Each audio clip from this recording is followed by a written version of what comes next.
ইয়ে যে মোৰ পৰা বস্তু নিয়ে পাছে স্যাৰ ইয়ে যে মোৰ পৰা বস্তু নৰে নৰে ইমান হাজুৰ পৰা বস্তু হেব নৰে কাৰণ সি আছে পাৰত আৰু মই আছো পানী থাকবে তই পাৰতে ৰখি থাক মই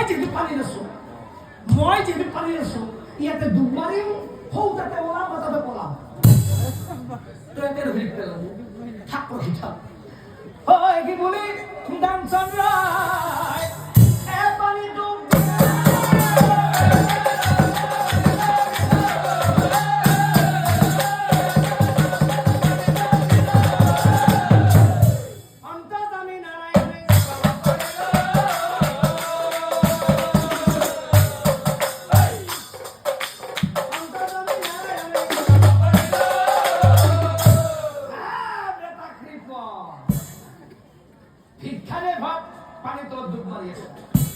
ভিক্ষাৰে ভাত পানী তলত ডুব মাৰি আছে মাৰি থাক তোৰ কোৱা যি মই পানী তলত ভাত ভিক্ষা দি আছো ৰা চাহ অকণ দেৰিকে দিব নেকি যদি বেয়া নাপায়